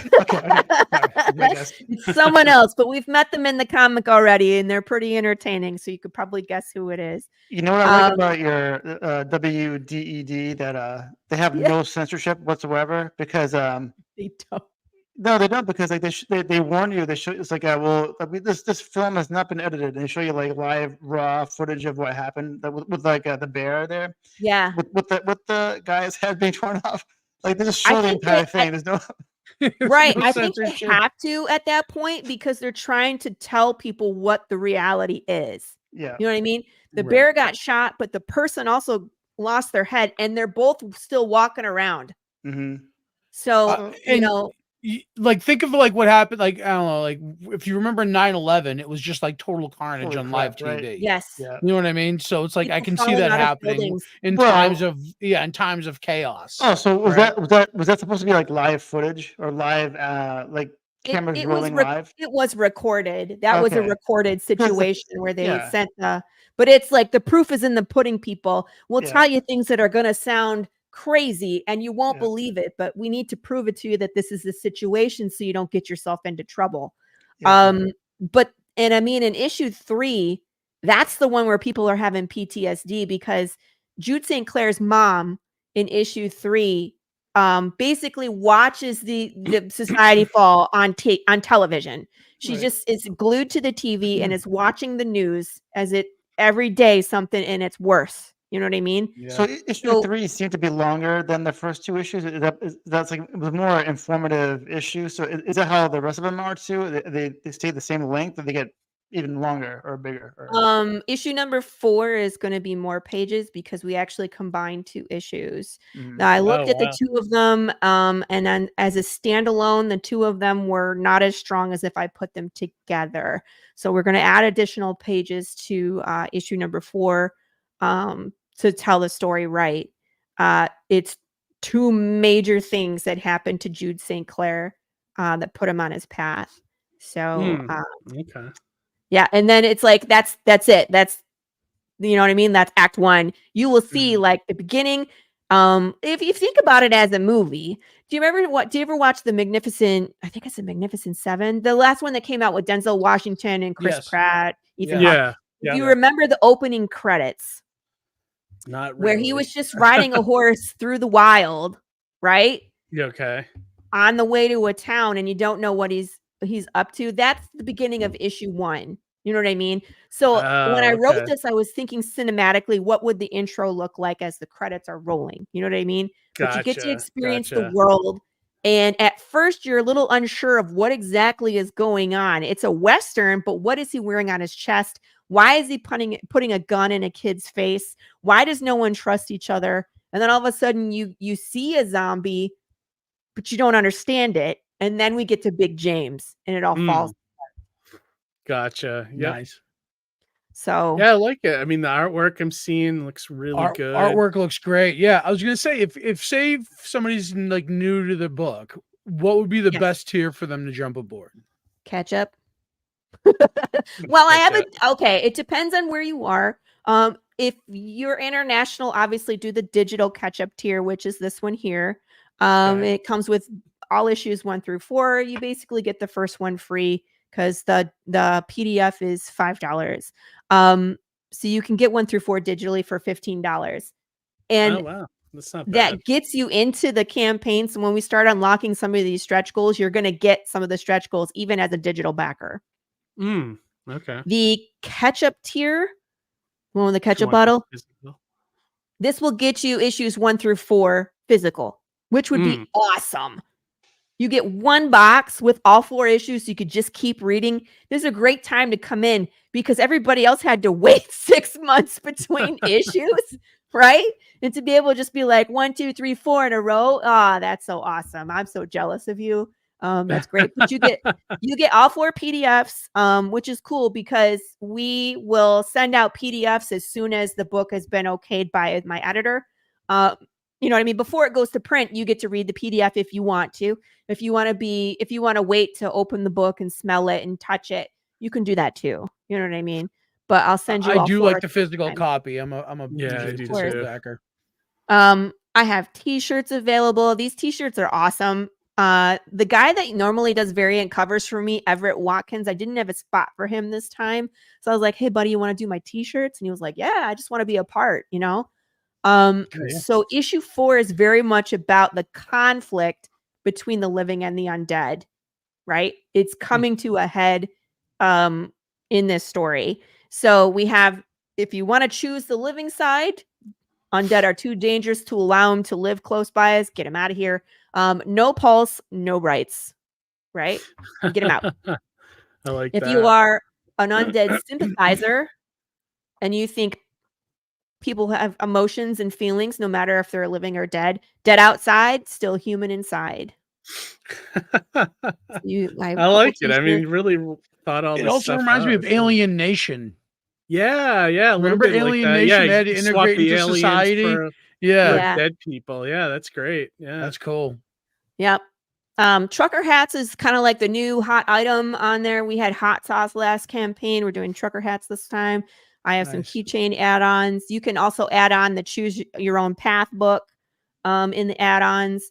I also unlocked a metal cover for issue number 1 because when we did issue number 1, we didn't do metal, so there wasn't even that option. We picked up metal covers with issue number 2, so you can do 2, 3, and 4 in metal. And if you want to be a collector and get that issue number 1 in metal, I actually lowered I lowered the prices of all the metal covers, so that way if you wanted to do that, it's a little bit cheaper. How much are the metal covers?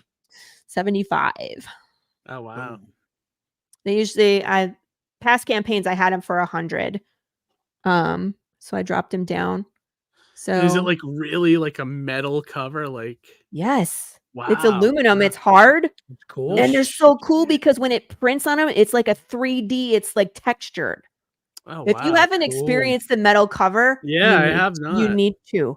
They're so cool. Check them out. And the pictures don't do them justice. You can see a picture, you can see a video. Once you hold it in your hand, you can like tap your fingers on the cover and see how weighty and cool it is. It's like nothing else. You will want it. That's really cool. Yeah. It is cool.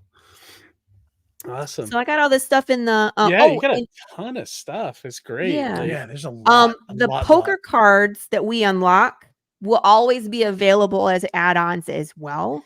So if you missed out last campaign, but you want to build that poker deck, you can just go add on a King of Hearts for $1. No ship. Cool. Right? There you go. Are you a big poker player?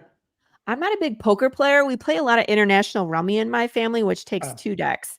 But my husband and I have a bunch of really well-designed decks of cards. It's kind of our thing. So I have a fun time with that. And I was like, we're doing it. I hope by the end of it, you guys are going to have a box too, a card box. We will. That is absolutely the plan. Nice. Right now, I'm sending everybody. We need a box. Yeah, of course we need a box. Well, but I'm sending everybody the cards and card protectors, like a baseball card sleeve. Yeah. To protect your cards until we are far enough to get a box.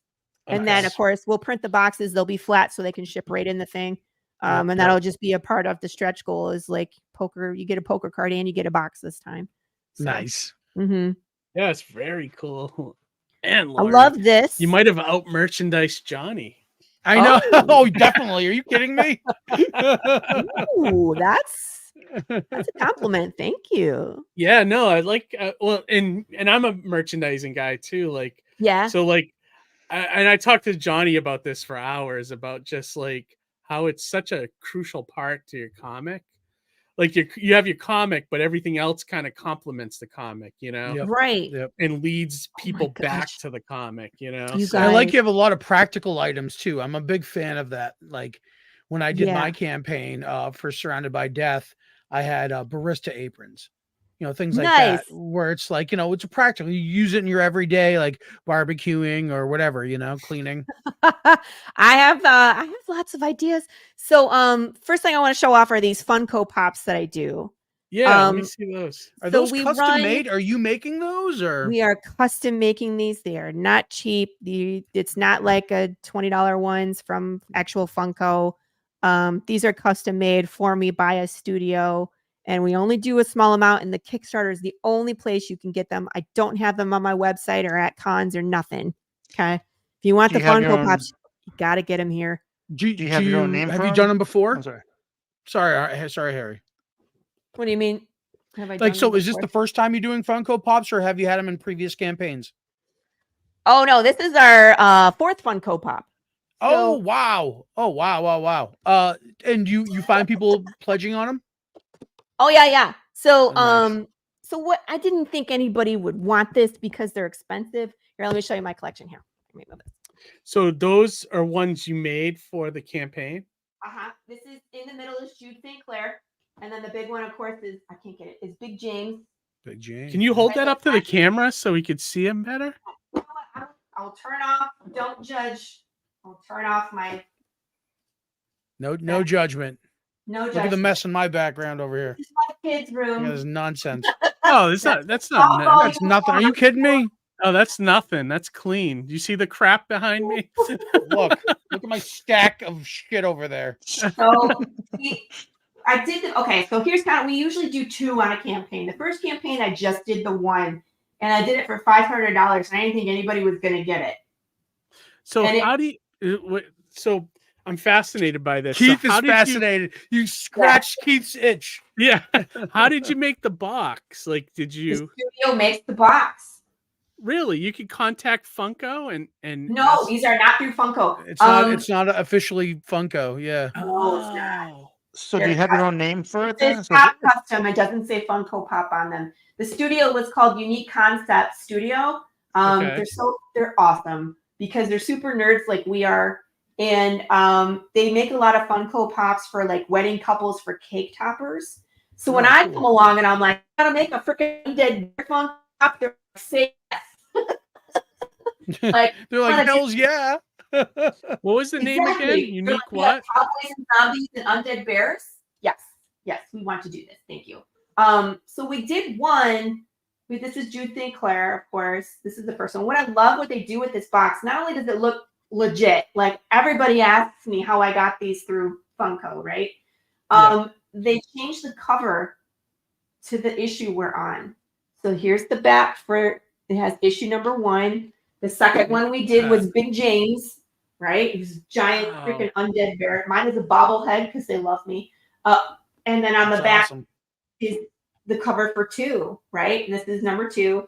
And then the last one we did is our lovable drunk Dwayne Fink, who knows more than he should. And he has a good old beer bottle, and his pupils are always the wrong in different sizes, and probably has a head injury. And then on the back is cover for issue 3. So damn good work. Cool. So every campaign we now run 2 Funko. So the newest one, there's always just one. So here, I don't know if you can hear me. I moved my mic. All right. So here's the one that's already gone. Is the Singularity. I don't know if you can see the picture. The new one is Callie St. Clair, which is Jude St. Clair's mom, who we meet in the 3rd issue. And if you finished reading the 3rd issue, yeah. Moving on.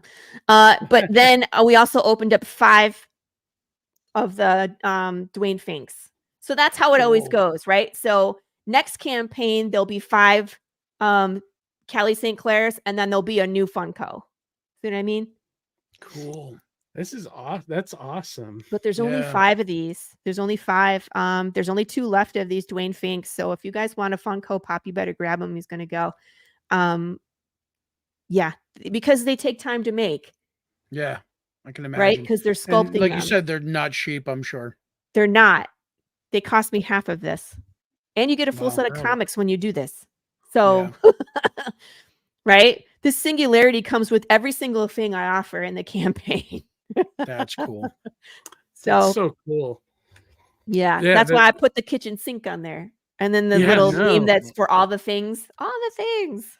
Yeah. Yeah, no, it's it's great. Smart. It's smart, you know. The other thing I want to show you guys, where is it? We have retail tiers. If anybody is an LCS owner and you're interested in carrying Path of the Pale Rider, I have a couple pre-made tiers. But if you're looking for something different than what I have available, just contact me. I can custom make things for you. But I wanted to show. What's the super secret tier? What's that? All right, so my friends, because I'm a little warped, I handcraft these. And they're always a different thing, so the price will kind of fluctuate depending on what craziness I'm doing. Okay, so the first one I did was a handmade wooden box, built and stained by myself. I wrote a poem, which I wood burned into the side, and when you open this thing, inside is a glass bottle full of ashes and bones. And the point is, the poem said something about if you put a seashell to your ear, you can hear the sea. If you put a bottle of ashes to your ear, can you hear the voices of the damned inside? Wow. Now, where do you get these bones from? They were not real bones. It was wood ash, and I made the bones out of it's like paper clay. So I'm not sending like real human remains. Oh, okay. I promise. Sure. But that's the idea of the level of warped that I go. Last campaign, so my characters wear these they wear this device called a disc, and it amplifies the heartbeat because, again, the heartbeat is kind of how they determine whether you're alive or not, because your brain still technically works after you're undead, right? So they wear this device. If they're activated, they're gray and they don't really do anything until you tap them. Once you tap them, if you're alive, it'll turn green. It'll have the EKG line going across, and it has a speaker which will emit the sound of your heartbeat. If you're undead, it'll turn red, it'll flatline, and it will alarm loudly. So people know you're undead and they can come get you. Oh, we lost somebody. Oh, we lost Keith. I'm sure he's just restarting. Okay. So I built one of these. I 3D printed it, and it lights up. For the one person that backed it, it was a little more pricey because I had to engineer the thing and get parts. Yeah. But someone did get it, and I posted a picture of me and him online. He opted for a red disc. Mine does both red and green. So we posed together. And in fact, he's going to be the main actor in my next short film. So I'm very excited. Oh, nice, nice. Now, yeah. Are you making the short films regularly with each campaign? Yes. Yeah. Now, nice. I'm a little behind on this one just because everything, you know what it's like running a Kickstarter, yes, everything kind of, absolutely. right? But yes, it's written and I have the back end created. I have to film Brad in some spaces with some other people. So it's like lining up the scheduling to be able to do it. But once I film it, I'm a quick edit. I can get it done pretty quick. I also, with these short films, you can send in video or you can send in still frame. Like, for example, if you scroll down here, by the way, these are the riddles. We haven't talked about those, but these are super cool. So in, let's say this one, so people sent in video. I'm just going to fast forward. Yeah, do your thing. So like this young lady sent in video for me. Okay. There's, video of other people doing other things besides myself. And then at the end, after some bad things happen, people were sending me pictures of themselves as dead. Okay. Oh, fun. Oh, neat. So there's a couple different ways that you can participate in these. So if you're local, I will film you. If you're not local and you're tech savvy and you want to film yourself and send me that, I will take that and edit it in. Or I can always do still frame. There's a lot of people, there's fans that are all still frame in here that are now part of Path of the Pale Rider world. You know what I mean? Because they're here. So very cool. Yep. So that's what I did for the fourth one. I asked everybody to send me a selfie and I zombified them. So, cool. So they'll be at the end of the next short film. They'll get a rap sheet. I want to show you this real quick. It's really fun. Because again, when you die in Path of the Pale Rider, you don't stay dead. Right. That's cool, man. I like it. Does any of your main characters die and then come back maybe as something? Yeah. So we kill these people off. Dun, dun, dun, dun. That's great. Right? The end, question mark? So, I mean, they come back. But if you guys are interested in seeing these, they're all here on the Kickstarter, which makes it super simple. They're also on my YouTube channel. They're also on my website. So they're easy to find. But this one is the conspiracy theory one. And then this one is the commercial for the undead retirement community called Pine Fox, which was really cool. Because it looks like a legitimate commercial. Quality of life, peace of mind, harmony, it's all here. But then it glitches out at times, and like we have a riot that goes on. We shoot someone.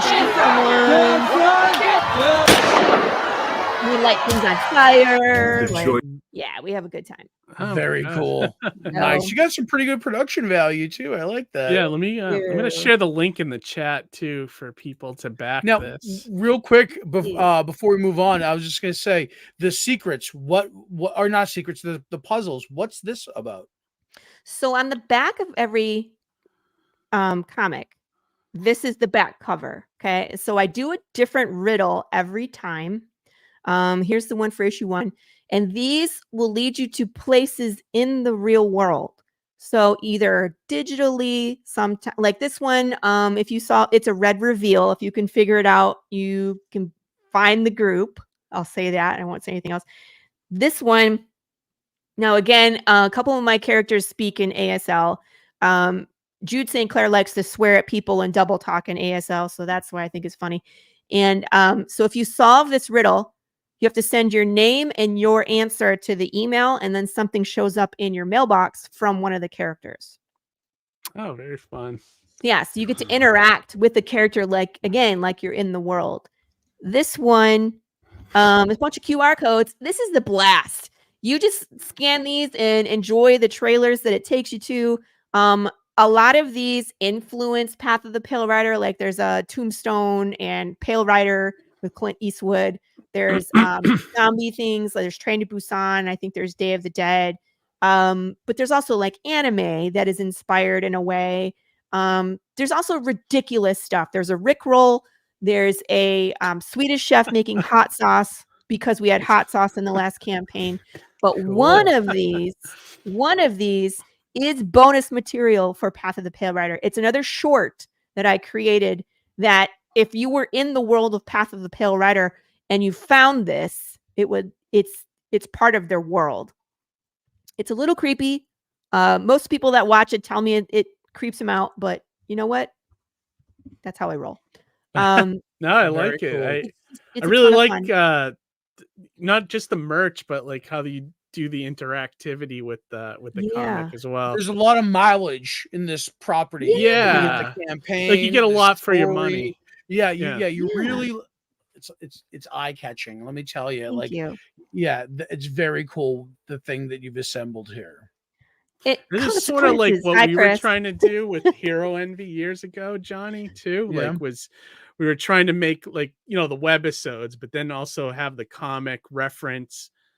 Yeah, stuff from the webisodes and vice versa. Yes. And we are doing that.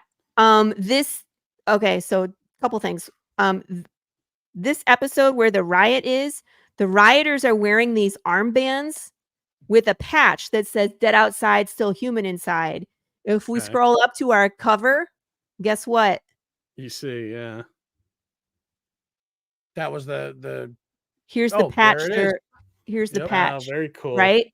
Yeah. So it ties together. The guy, that's my husband who's doing the acting. In the second one, he's the reporter. This guy right here has a huge part in issue 3 of WDED Channel 13. That's what this is WDED Channel 13. So when you're reading issue 3 and the newscaster is telling you all these horrific things, it's this guy. And now you can see it. Yeah. You can see an actual news report.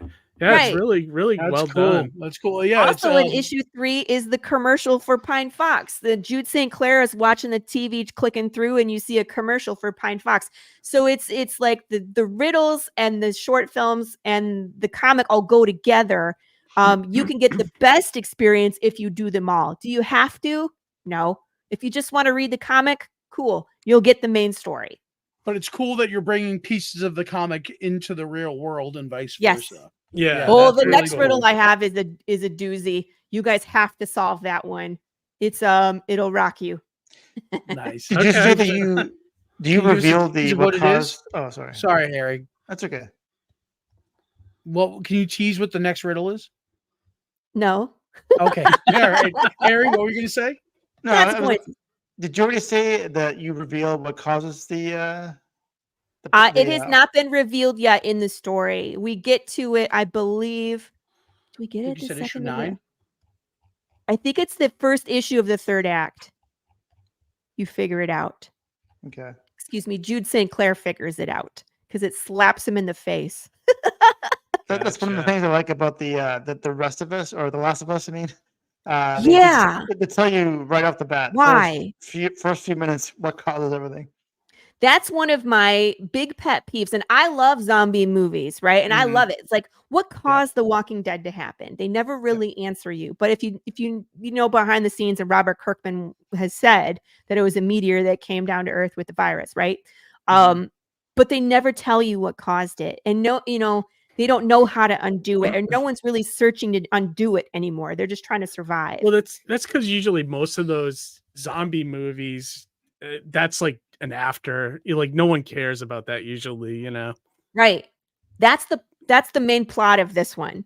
Yeah, it's a zombie apocalypse. It's a different zombie apocalypse than what you're thinking, and actually it's worse, because if you want to think about what it would be like to be in your own body as it decays, or watching loved ones decay in front of you, being torn apart, physically, government overstep, the riots, the chaos, the hunger, and no way to escape. That terrifies me, right? Yeah. There's that with everything else on top. So yeah. All I ask is that you keep it real, because like in The Walking Dead, there's like been scenes where like that happened in that show that would never happen in real life. Like what's her name, Beth, and Daryl.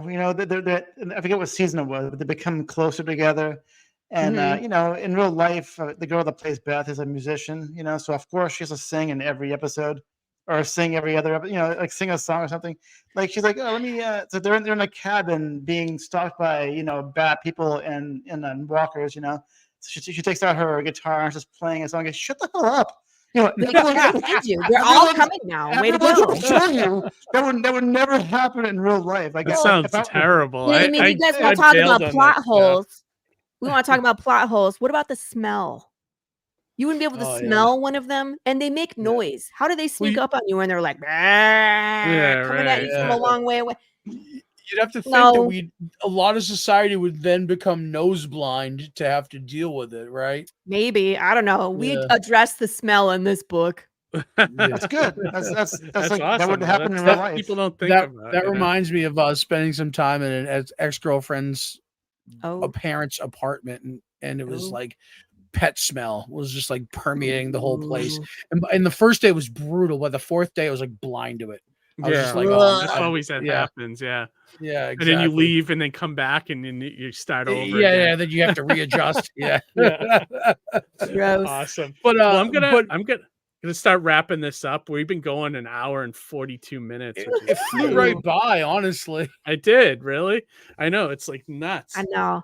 We have a lot of moving parts. I always feel bad for the podcasters who are like, the show is 15 minutes. And I'm like, I'm going to talk really fast. Do you mind? And they're like, well, as a rule, we try to do an hour. You on, and you've got so much to talk about. So we love giving you the platform to do so. Yeah. We shoot for an hour, but it always ends up being about 90 minutes and change sometimes, but we don't mind, So one thing I wanted to ask Laurie before we start wrapping up here, is anything else you want to mention? Like is there a website, social medias that people can find you, things like that? Where can people find your podcasts? Gotcha. Like let's see. Socials. The main social, the baby social, the one that gets all the attention is the Facebook group. So if you want to join the shenanigans, I poll people there, like pick out the weapon, name the fruit. We built like a song list for the apocalypse. We just do crazy things there, right? That's the Facebook group, Path of the Pale Rider.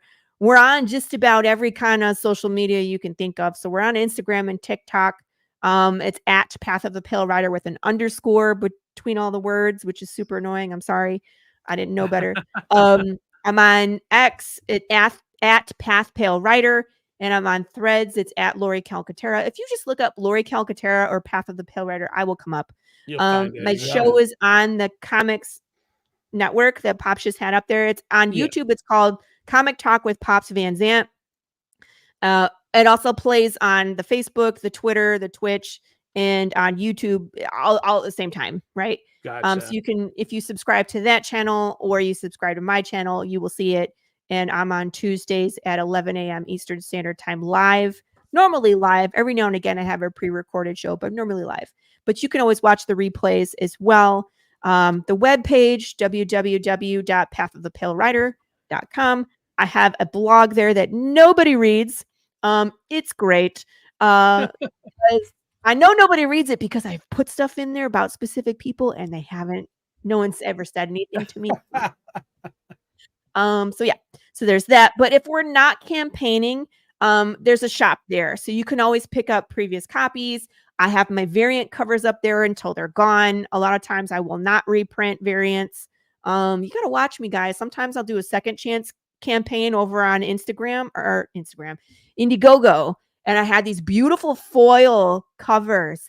Nobody knew they were there. I printed 10 total for all 3 issues. So some people got a foil cover 1 of 3. Wow. And I got 1 of them. You know what I mean?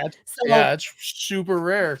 Super rare. And everybody's like, what do I have to do to get you to reprint those? I'm like, sorry. Send me $1 million? I don't know. Sorry, it's rare. Yeah. Right. Pay attention for the next one. Or like, get on my socials, because I told everybody where it was, but I don't usually on the second chance campaign, I don't usually do as many appearances as I do for the Kickstarter. The Kickstarter is where the main audience is, and that's where they know it is. So we're going to continue, funding the project on Kickstarter, just because that's what people are used to. You might see me other places, but again, we'll already be funded and making the comic So it won't be, there's no skin in the game. It's like, yeah, you could pick up extra copies if you missed it. I might do an exclusive there. But we're already making the comic. It's not a make or break it. I am going to be at Comic-Cons in Texas. That I won't be at New York. Sorry. I'm going to be at Cowtown in Fort Worth this weekend, both Saturday and Sunday. I'll be with the charter group, rocking and rolling. I'll have my cowboy hat on and my disc. I'm making waves. And then the following weekend, I'll be at Arlington Fan Days in Arlington. And Marco DeFillo and I will be there together. So if you want to get both of our signatures on something, that's the place to go. Awesome. Yeah. How about you, Johnny? Anything you want to shout out this week? Yes, absolutely. Yeah. A lot, actually. So I'm Okay. going to make it real super quick. First, Do I want to thank you, Laurie, for coming on and sharing your project with us. It's such an awesome concept. Yeah, we loved having you. We'll definitely love having you back again when we have Pops on. And, for future campaigns, let us know in advance. We'd love to schedule you back in. So I encourage everybody, check out Path of the Pale Rider, get a poker card, back the campaign. A couple other campaigns I'm going to just fly through real quick. They're live on Kickstarter right now. You have the Resistance. That's got until October 14th to go. We have Tales from Town City #1. That was our guest from last week, Dismay Comics. That's going till October 5th. We have Evermind, a sci-fi saga. Actor Daniel Wu partnered with Sean Chen. It's issues 1 through 3. That ends on October 19th. And I think we're going to try to have them on the show coming up soon to promote that. I got to follow up with them. We were emailing back and forth and it kind of stalled. So yeah. And then Bigfoot Knows Karate, our good friend Dan Price. He's got that's issues or chapters 1 and 2 and a one shot, and that ends on October 20th. And last but not least, a completely different platform. Wait, Dan Price will be on my show tomorrow morning. Oh, cool. Oh, there you go. Awesome. Great plug for Dan Price. Love we will Bigfoot talk Knows in Karate. depth. Bigfoot Knows Karate. Yes. So make sure you tune in tomorrow morning, people, to check that out. And one last thing, completely different platform, GoFundMe. Good friend of mine, Alex Gordon, is launching his very first comic book, Time Traveling Bear #1. So go ahead and I hope it's not Big James. Yeah. They should do a crossover. Yeah. Oh, Lord. That's like, I don't know about you. Bears are hot right now. Yeah. So you ever watch go to GoFundMe and check out Time Traveling Bear #1. Love, Death, and Robots? I did, yeah. Did you see it's like Kill Team Kill? Yes. It was amazing. Yeah, Sorry, it was really good. Good. Well, I have a bear on the Mighty Mascots too, so Yes, I you do. love. They're everywhere. You guys should do a crossover cover for one of your campaigns. That would be cool. Yeah, that would. Marissa Grant and I are actually doing a crossover art between hers and mine. We've always talked about how our characters would interact, so she's working on something right now. Nice. Cool. One thing I was gonna say too, when you interview Dan Price tomorrow, make sure you go over all the karate stuff with him and like. Oh, I already put it in the description. Quiz him. Like he doesn't know I do martial arts, so I put it. Right. You gotta like, check we're gonna talk comics, martial arts, and I think I said marshmallows or something ridiculous. I said just kidding. But yeah, comics and martial arts. Oh, we're gonna talk like campaigning and stuff like that too, because we're both live right now. Yeah, so. he's a good dude, and he's easy to talk to, which helps cool. Immensely. Harry, did you want to shout out anything this week? I don't get too much going on. I'm gonna start. I think I might start doing new art, I guess, and then maybe promoting it more because I don't really do that too often. So I'm thinking because somebody, people buy things from me randomly because I have like that Redbubble site, and I sold a Alyssa Milano T-shirt. Oh, you did? That's great. Yeah, somebody just bought one randomly, and I'm like, all right, maybe you should advertise more because why not? Whatever. I mean, it gets you out there, gets your name out there. So I think I want to do more content, like do some different or newer designs, and then maybe advertise some more. So, and also. I'll be going to Rhode Island Comic Con. I mean, I bought tickets last minute. I mean, not last minute, but just check it out. There's nobody really there that I really care to, bump into. But just to go around. I almost spit out my water when you just said that. Sorry. Well, I rubbed into you. I want to keep the show longer, but did you guys see the controversy with Rhode Island Comic Con last week? No. Oh no. Not the fire hazard or what? No, they who's the actor on Ferris Bueller that played the principal that got caught for a child? Is he going in? Yeah, they announced him as a guest. Pornography guy. Yeah, they announced him after the charges. They put a picture up with him on the website and everything, and they announced him as a guest. What's he charging? Facebook went, oh my god, it went crazy. Hey, family, bring your kids. Yeah. There was over 1,400 comments last time I checked. Wow. Oh my god. And then I actually did hear about that over the weekend. It was funny, my the guys at the store that I work at, they were sharing memes around, and it was cracking me up because one of them was like a guest announcement for Rhode Island, and it was just Hitler. And then they sent another one, it was like Jeffrey Epstein, and I was just like, oh my lord. So if it was Jeffrey Dahmer, people would actually show up. Yeah, they love serial killers. How do you make that? We're gonna go to Rhode Island Comic Con, and then you can go home. I can shoot a quick video and let you know what if I meet the guy or not. I don't think he's going. I think they nixed it after they found out. But how does that happen? Yeah, they had to have shut that down. I'm sure, right? Yeah, they did, as far as I know. But how do you talking to? Yeah, exactly. That's an oversight. That's a business oversight where they thought, let me slide this guy in, and they didn't know. They weren't the wiser. Well, they claim it was a vendor bringing him in, and it sounds a little fishy to me, but I don't know. Sounds like they're placing. Yeah, it sounds like a little bit like pointing fingers, But anyways, well, I hope you have fun at that. Here. Yeah, that's walking. It's walking back that. What's that? Oh, I'm sorry. We'll see how it goes. Yeah. And the only thing I want to shout out. I was kidding about the rubbing. No rubbing at all. He's like, now that we're already there, no, there's no. Yeah. And I just want to say too, thanks for coming on, Laurie. It was a pleasure talking to you here. Nice meeting you. And going through your campaign and everything. It looks great. And thank you. I love the first issue, so I'll definitely check Go out read more, the other two. You'll be mad at me. All right. I will. And I mean, yeah, right. The only other thing I want to say is Mighty Mascots campaign is fulfilled as of last week. Yay! So I'll probably start shutting that down maybe in mid-October or something. Nice. And then start moving on to the next issue, hopefully. So, yeah, right. That's always how it goes, right? You're like, yeah, fulfilled. Yeah, I'm done. I gotta Kickstarter. Now I gotta start all over again. Yeah, exactly. Right. Hey guys, after being on your show, I am $56 away from our next stretch goal. Sweet, awesome. So glad we got you some. Everybody, look at that. Backers. That's great. Yeah, awesome. I appreciate it. Thank you. Yeah, we always say that we don't move the needle a lot, but just a tiny bit. We usually move it, so just a little bit. Just a little bit. We're like a little bit kind of show, I mean, I appreciate that. I mean, if someone needs to move the needle big time, it's me. That's my job. I don't place that on anybody else, right? I go and do the work, right? Yeah.